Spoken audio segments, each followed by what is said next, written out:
The linear no threshold hypothesis. That's probably the most damaging theory we have in nuclear science and engineering.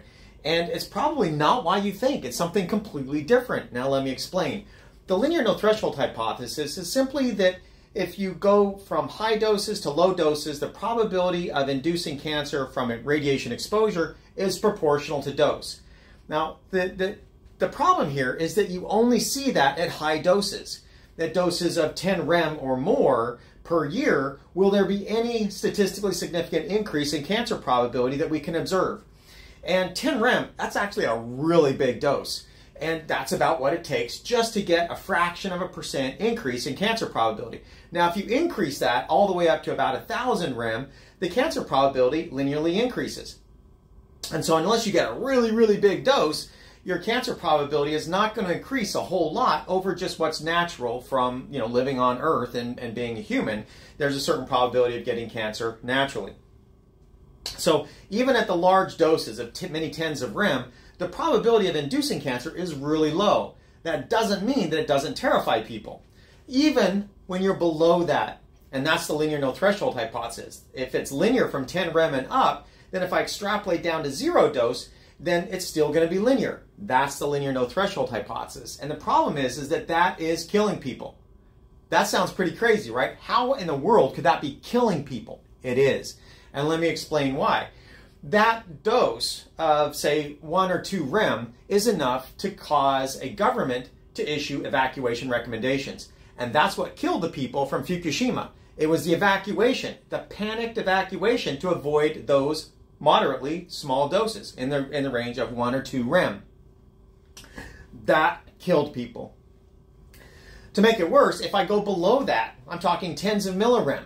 That 10 millirem, that's the annual limit for the EPA on a nuclear facility for off-site releases of, say, any kind of airborne radioactivity.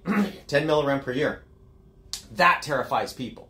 That happened at the WIP facility. When they had a release, it was substantially less than that, so it would have been a legal release, but it still terrified people because they didn't have an understanding of the actual risk. And again, unless it's at 10 rem, the effect is too small to see.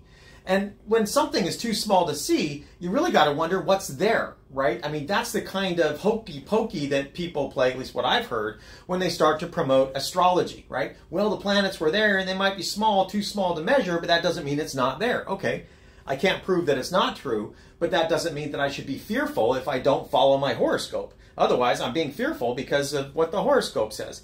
And it's a similar scenario here when you're talking about small doses. Case in point, this study right here by Rehu et al., it showed that the major source of death for Chernobyl cleanup workers is fear. They're committing suicide at substantially greater rates than they're getting any kind of radiogenic disease. The fear from that Chernobyl, they're attributing any kind of medical effect to Chernobyl, and so that reinforces their fear, and so they have no hope. People are dying from this fear of radiation, whereas down at these levels that are too small to see. And that's stress. That's not healthy. That might even cause more cancers if you stress over it. If you get fearful over a small dose because you can't avoid it, because you live in a high background area or whatever. And so, yeah, it actually is killing people. It killed people with Fukushima. It's killing people with Chernobyl. And it's due to fear. That's what the research says. Great review paper here that I did that goes over this and all the other myths. And the linear no threshold hypothesis, it could just be flat out wrong. It could be that we were evolved to be able to withstand this, that we actually need the same conditions that we have here in the biosphere in order for us to thrive. And that means the natural radiation background that we have in the environment would be essential to survive. You can't prove it's true, you can't prove it's not true. It kind of makes sense that it might be true, but that means the linear no threshold hypothesis is false. You can't extrapolate it down to 0. Maybe you can, maybe you can't. Maybe it actually goes in another way. You don't know. We don't know. It's too small to measure, and people get fearful over it, and this fear-mongering is killing people. Again, in the comments, I'll put the link to the Rehu et al. paper. It's killing people.